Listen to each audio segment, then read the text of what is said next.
The stories that we've told each other since the beginning of time have felt, at least in some small part, real. Even if they take place on different worlds, in a different time, with different cultures and events, they still feel like real places. Even though they aren't.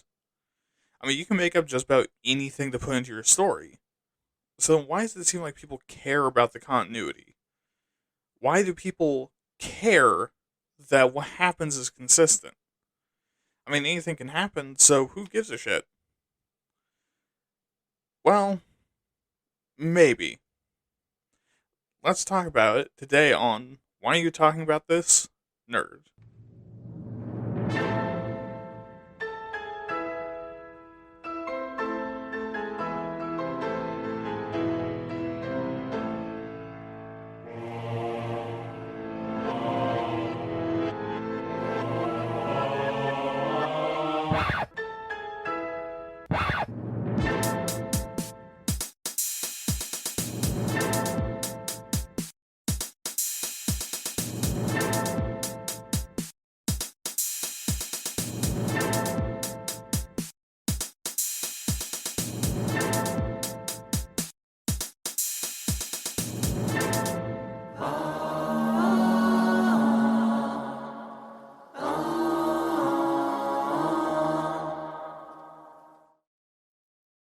Hello, everyone, and welcome to another episode of WAYTAT Nerd. I am your host, William, and I will be your canonically accurate host this week, compared to biblically accurate. But before we get into the episode, I would like to thank you very much for watching. It means the world to me. Even if you're only listening because it is your canon event that leads you to eventually saving the world or being the king of demons. Is that joke still a thing? I don't know anymore. I think I'm getting old and memes don't really make any sense to me anymore. Anyways, it's also about time for me to advertise way too early about episode 40. I know it's episode 28, but send in emails for things to talk about in that episode. It'll sneak up on you. Also, for more context on what exactly I'm talking about, why episode 40 is so special, um, go back and listen to the run up to episode 20. I think I actually started that one on like episode 10, maybe, about why that episode is going to be so weird. Um, but beyond that, if you want to help me be able to get out episodes more often with better quality and less mentally destroyed and also without a headache like I have now, make sure to support the show and help it grow. And you can do that on YouTube by commenting, liking, and subscribing. Podcasting platforms by sharing the show with your friends, giving it a review, and making sure to download and listen. And you can, I don't really care too much about Twitter, but you can follow me on Twitter and send in emails to keep in touch with me, and also to tell me to go fuck myself to my face. But with that, on to the show.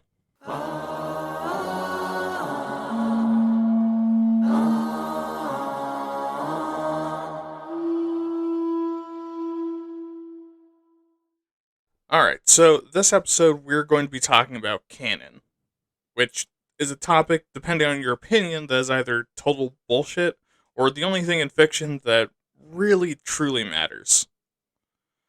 But before we get into those and start fighting each other about it, let's go over some of the definition and some basics surrounding canon and the very closely related idea of continuity. Beginning, of course, with definitions. But first, to define continuity. This is simply the consistency of characteristics of people, plot, objects, and places seen by the audience over a period of time. It also usually means, in general, having a set of events that take place in the same universe or in a particular order, which is just, how a story works. Continuity isn't usually all that controversial. I mean, unless you fuck it up. When it gets fucked up, people will be very quick to point it out, especially douchebags on the internet like me. But the bigger part of this episode is going to be canon, which in general terms is the general group of laws or principles to guide judgment and is largely used in religious traditions. In fiction specifically, this is what's considered the primary storyline, which is usually in reference to what the creator or creators have said are specifically canonical. Like, for example, for Marvel, whatever the current writers have written or have built on in continuity is the truth for the current canon. Usually, this is particularly important for larger works with multiple storylines going on at the same time. Again, like Marvel. But there's another important thing to know about canon that your writer friends don't want you to know about. They actually don't control most of the canon. Instead, it's fans. Because fans can override the canon and canonize or decanonize certain events depending on their personal tastes and preferences. However, we don't usually call that canon, as instead marked as something like official or true, or the primary storyline or the ultimate storyline. It's never really called the canon, but it's called something that implies that's better than the canonical version of what's happening. Which, as you can imagine, makes the canon of some long-running shows and universes much more confusing and difficult to parse through. Making it even more difficult than that already sounds is a clutchel of fuckles of additional terms used in conversations about canon. Most common are the terms fanon and headcanon. Fanon is fan-created fictional canon. Also, if you take a shot every time I say canon, you will die. You should... I was gonna say, if you're gonna do that, you should take water shots. You still might die. I say canon a whole lot in this. But fanon, are things that the creator hasn't explicitly said, and art and stories, but fans have accepted as part of the canon. Like, for example, if you have a character that you've never once actually said is in a relationship of any kind, but their tattoos match the tattoos of every other married character in their culture, then it makes sense for everyone to just assume that they're married, even if you've never said it. And if they sleep with other people, the fans are going to start throwing all sorts of things around. From them being a cheater, to being in an open relationship, to having a leveraged marriage, to being married out of convenience. It all depends on your story and how much of a fucking asshole the character is. Usually the worse, the more of an asshole that they are, the worse, like, their reason is. And again, you don't have to say any of it. It just comes out. Headcanon, meanwhile, is the personal interpretation of a universe, which, funnily enough, and totally intentionally, is exactly what that marriage speculation would be. If your audience doesn't know for sure, each one of them will invent their own headcanon. And depending on how popular it is, it might ascend to a fanon.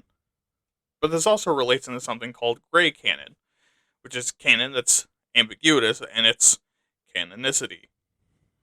Basically, stuff has been implied but is not outright confirmed, or details of the canon that the creator says or is brought up in non-canonical settings. Like, and I can't believe I'm stooping to this level, real life. Gross. But this would include something like if somebody asks you on Twitter what those tattoos mean, and you pull your lore document out from your copy of Gamer Girl Feet Monthly and peel the sticky cover of that doujin you can't open anymore off the back, and you regale them with the fact that these tattoos denote socially acceptable ownership because their culture used to be a slave-taking culture, and to really harness that feeling of miserable hopelessness, they settled with monogamy. Man, I really love threading the needle and making both a boomer and a zoomer joke in the same sentence. Also important are added details from the creator and other creators, beginning with the concept of a closed or open canon. A closed canon is one where officially accepted and used canon isn't coming anymore. Here, the source material is finished, and that's it. The series is over. This would be resolved storylines like the MCU should have been at Endgame, or a show like Death Note. I mean, you can debate as much as you want and headcanon into existence things like Life Notes, which is an AU or alternate universe of Death Note, but the story is done. It's over. Go home. There's nothing more for you here. An open canon, however, is when new material is being produced or the story isn't resolved. Like just about 90% of all media that's been produced since the year 2000, because apparently one of the things that we killed with the new millennium is resolving fucking storylines.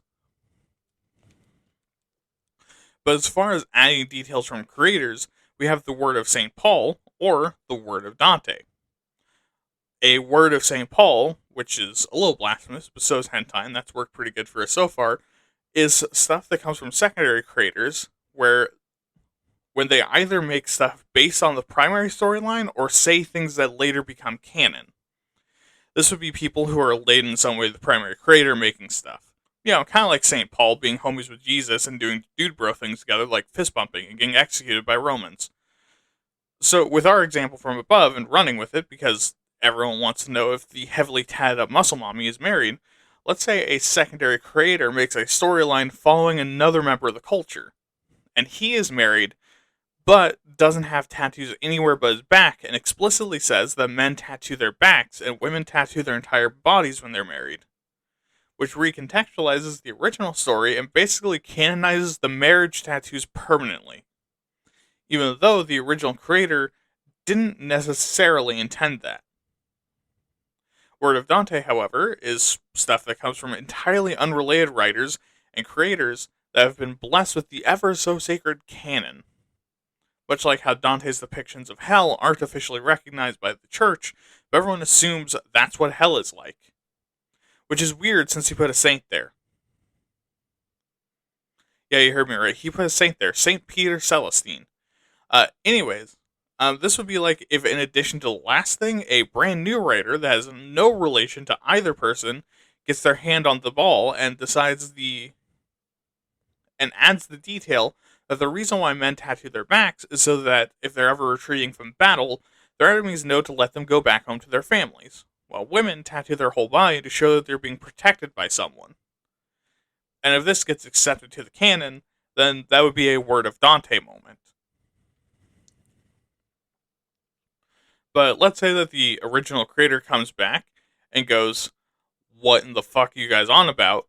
and wants to reset everything back to what they had. Well, what are their options? Well, they have two, the retcon and the reset button. So, let's say that's not too far gone yet, so they decide to retcon or retroactively canonize something. Now, normally this is done on the down low, or it just completely ignores previously accepted canon without really acknowledging that's ever happened. So the creator comes back and reveals that these actually aren't slave, marriage, mercy, or threat tattoos. That instead, this particular culture started tattooing their bodies earlier than most and took it as a cultural signifier, and now whenever you have a major life event, you add to the tattoo. And instantly, everyone's disappointed and sad until the creator feels some kind of mercy for them and reveals that the reason he did that is because he likes muscular tattooed women in a tweet, and then he shares commissioned official pornography. Totally not wishful thinking. You'll also never find the like the media that I'm talking about because it doesn't exist, unfortunately. Anyways, let's say that the canon is way too fucked up at this point for anyone to buy the original creator's canon.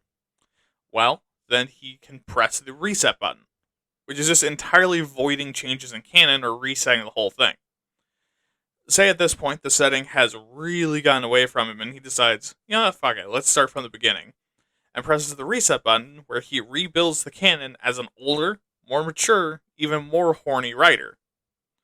In this timeline, he forgets the artifice of internet clout, the chasing of money, and the brand deals of movie tie-ins, and sits at his computer, presses delete, and restarts. Or alternatively types up some bullshit that says everything after he stopped writing was an amnesiatic dream of the party wizard that accidentally time traveled while in a drunken fugue state and would like you to never speak of this again, please.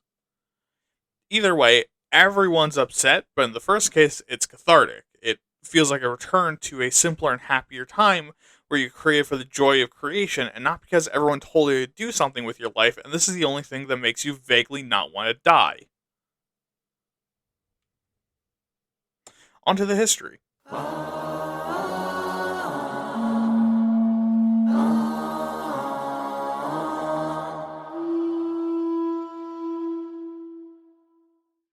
Wow, my man is not doing okay at all. Cheer up, buddy. You'll either go full schizophrenic or become successful. Either way, not your problem anymore. Anyways, this is going to be a pretty short timeline, since there's not really a whole lot of major developments, and even the very concept of canon to cover. It stayed mostly the same for a long time. But with that, we start in 3500 BC. Yeah, it's kind of one of those timelines. So, canon is invented around this time because this is generally when we first start to see scripture invented. Because scripture and canon have always existed side by side, so when we start writing down why God is mad at us and what they look like, is kind of when canon is first invented. 900 years later, in 2600 BC, we have the oldest surviving original scripture ever written, the Kesh Temple Hymn. Maybe. Maybe ish. We're not entirely sure if this is when it was written, but this is the earliest date we have for it. And then 1100 years later, the first scripture of Hinduism is written, the Rigveda. Rigveda. You know, I can't pronounce shit. And somewhere between the 8th and 2nd century BC, the Abrahamic texts get their origin. I go through all these holy books to demonstrate how fucking old canon is. But this isn't the origins of it being called a canon. This would come around in 382 AD when the Council of Rome was organized. This council basically decided the beginning of the Christian canon after Rome became Catholic. And this was basically meant to consolidate and decide who gets. And this was basically meant to consolidate power and decide what gets to make it into the Holy Bible. 11 years later, another council is started, this time in the city of Hippo, where they argue about canon some more and decide the government of the church. The 397 and 419 councils of Carthage were basically interchurch politicking and trying to edge each other out of the special Jeezy Boy Club. And from there, we have the councils of Florence and Trent, which unify churches and determine how to react to Protestants. And if you know Christian history, the answer is violently. Canon isn't really used for fictional work for a long time, but is built off of how these events went. Basically have the original scripture and then a bunch of stuffy assholes sit in a room together and argue about it until the least number of them are really pissy, and then everyone goes home and accepts whatever they decide as the rules. And we started really using it in fiction in 1911, when arguments about the canon of Sherlock Holmes stories, a notoriously canon-dodging series, reached a fever pitch in public perception. It was first used by Ronald Knox in his essay Studies in the Literature of Sherlock Holmes, where he likened it jokingly to the Bible. And, finding it funny, fans of Sherlock Holmes accepted this and began to call the books they considered to be part of the same telling the canon of Sherlock Holmes, which was pretty quickly actually taken into the rest of fiction. Then over the next few decades, the rise of comic books being printed and produced fairly inexpensively, we saw a massive explosion in the variety of stories being told in fiction, most popular for the medium being superheroes. And from their rise in the mid to late 1930s all the way to the 1980s, there was essentially no canon. Most writers during their time in the hot seat got some wild shit approved that would vanish by the time the next writer would come in. Like how Superman used to be able to shoot miniature Supermen from his hands. Yeah, he could do that. I think he only did that once as well, which, I mean, that's fair. That is a weird power to have. Or how the giant coin in the Batcave was supposed to be just like a one-off like visual gag, and then it stuck around because I think it was that like someone at DC actually liked the gag and decided like, oh yeah, all the illustrators have to do this now. Or like how Marvel had two Human Torches at the same time, with different origins and personalities, and just were entirely different. One of them was an android. The other one was Johnny Storm.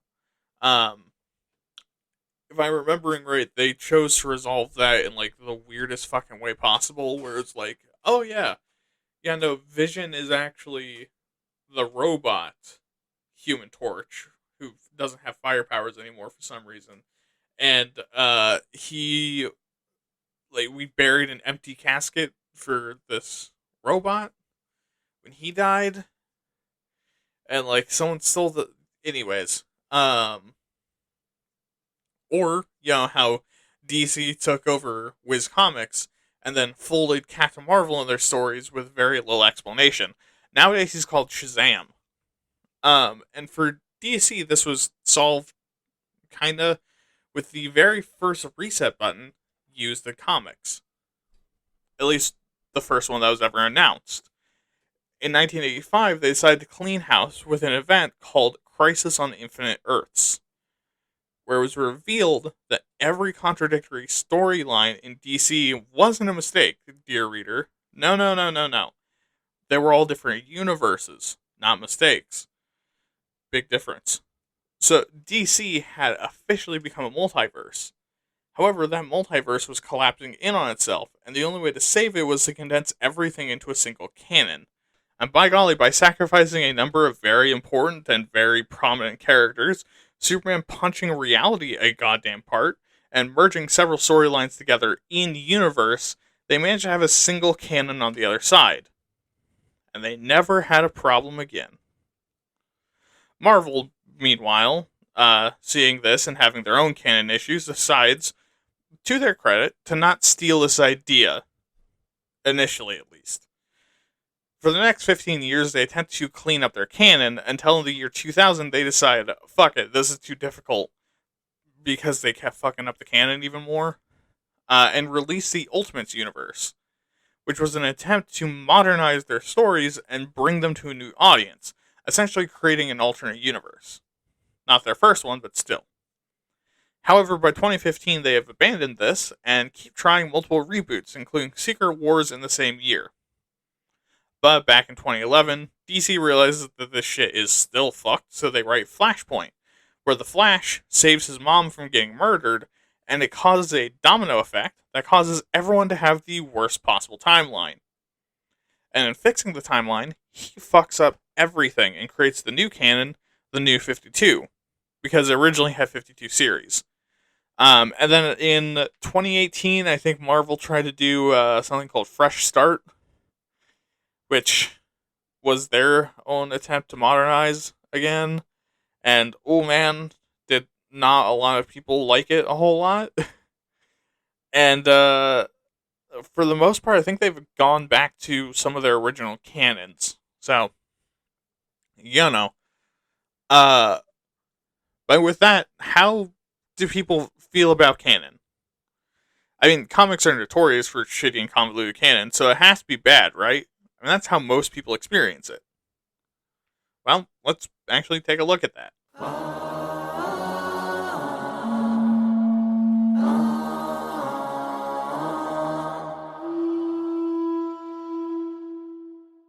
Alright, so again, like some episodes recently, the question of canon isn't really if it exists or not. Nowadays, unlike the opinions of people in the 80s and 90s, who don't matter, I'm kidding. I'm kidding. I know, like, I know a good number of my audience was teenagers in the 80s and 90s. I'm not talking about you. We basically all accepted that canon is a thing that exists in our fiction. While back in the day, they'd often argue that canon doesn't matter compared to what their subjective view of the work is, today we have different thoughts. Now we more ask, where does canon come from? Where does it reside? Is it in the balls? Who is its daddy? In the most sexual ways?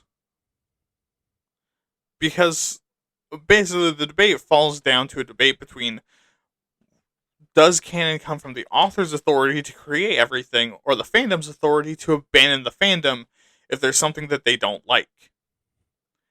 And if this is starting to sound vaguely analogous to something, you're on the right track. But basically, under the concept of the authorial authority, that's a little bit difficult to say when you read it. The author determines the truth of the story and canon because it's their story. They're the ones telling it, and so they, by definition, get to control the canon until they're no longer writing it. Which sounds fair, right?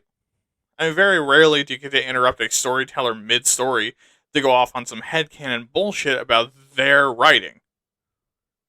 However, under the fandom authority, the argument is that they're ostensibly the audience that the story is being told for, meaning they deserve to not only interpret the story how they want, but also that's a story they want to listen to, which also sounds fair. And unlike how I might have made it sound, no, this is not a hot debate. At least until someone from one side tries to impose their will on the other, which, again, sounds familiar. Because this actually relates back to the original use of canon. Because imagine in the place of the creators is a god, and the fans are the worshippers. While the god is the center of the faith, it is up to the worshippers to accept or deny it, and often have some sway over its interpretation, depending on what you think of deities being real. The big difference being is that since the internet is a thing and it has ruined all of our attention spans and also made everything more accessible, you can slapbox God on Twitter.com between videos of people dying, a woman's full vulva just out there, and alt-right rhetoric. Wow, we live in a dystopian hellscape, don't we? But this accessibility to the creators gives rise to the fallibility, which can lead to questions about canon if the author really knows their own story. But let's talk about why that even matters.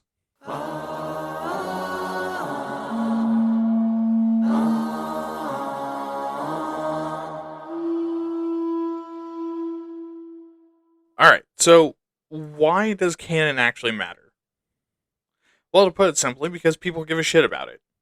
Modern audiences are looking for continuity and a storyline they can follow, or at the very least, consistency. And with the speed of communication and record-keeping capabilities of the internet, it's almost impossible for your fans to not notice canonical inconsistencies. And because of the rise of the internet and the very confusing canon of a lot of media, a lot of fans will be attracted to something that is straightforward and easy to understand. And on top of that, having consistent canon can also help you to write stories. By having an easy to follow and consistent canon and caring enough to maintain it, you have an easy source to draw from to plan your stories out. Also, having this canon can act as a guide for both yourself and your audience, so you don't have to explain everything or really explain why the story matters, since the people who are listening to it have full context. But you do need to be careful with it, because much like a deity, if your audience stops caring or finding the canon interesting, they'll probably stop worshipping. Following. If the canon gets too complicated, then you'll lose people. If it gets too far away from what they like, you lose people. If the canon gets too stale, you lose people. Or if your canon dies, or in other words, you stop making new stuff, then you lose people. So you need to make sure to thread that needle. I mean, not that that's, especially difficult. But to talk about that, let's go to the applications.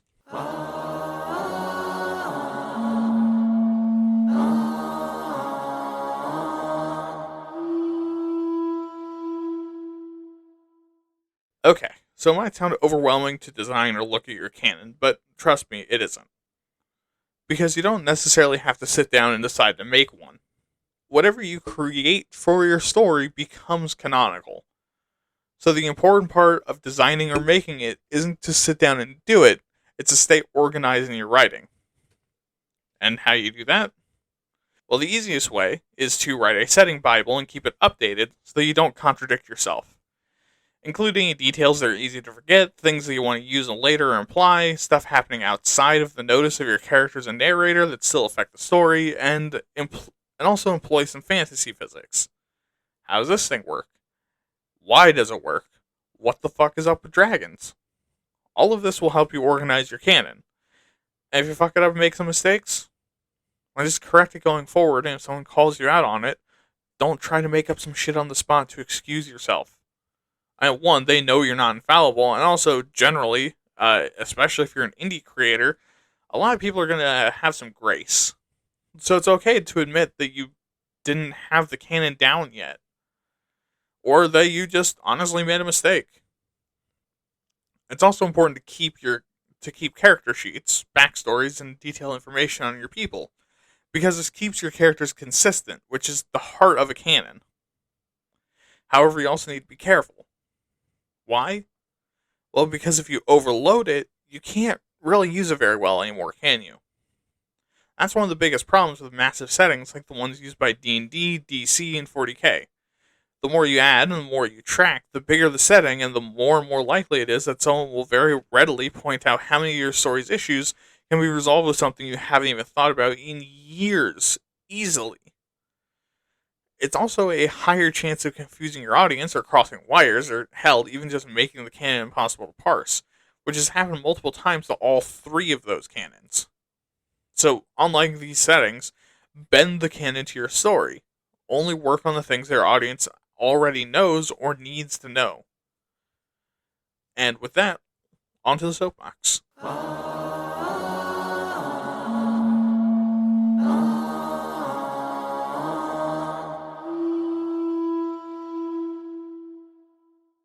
Okay, so how much do I care about canon?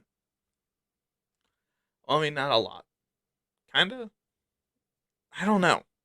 It kinda depends. Because on one hand, I'm a real piece of shit about canon. I cannot read comic books because of the canonical issues. I hate how convoluted everything gets so fast, and how often comic book canon either gets reset entirely or just ignored. Every writer fighting every other writer to give their work some time in the sun, while also stepping on everyone else's.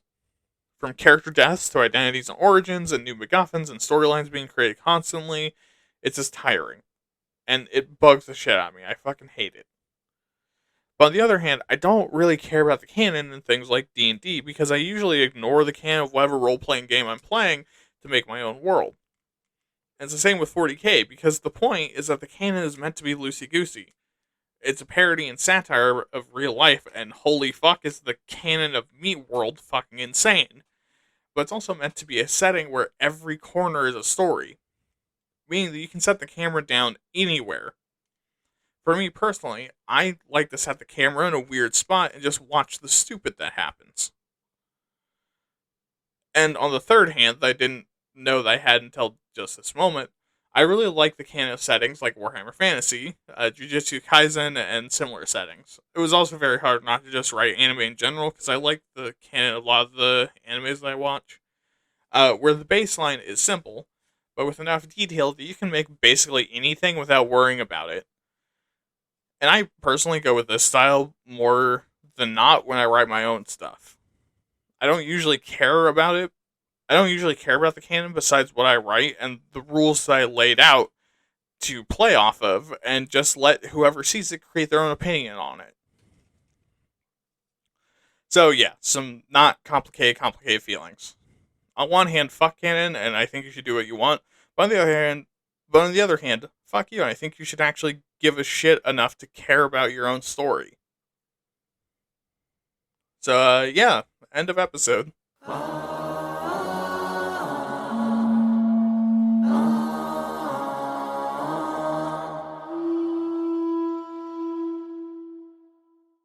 Wow, this is a surprisingly concise and short episode.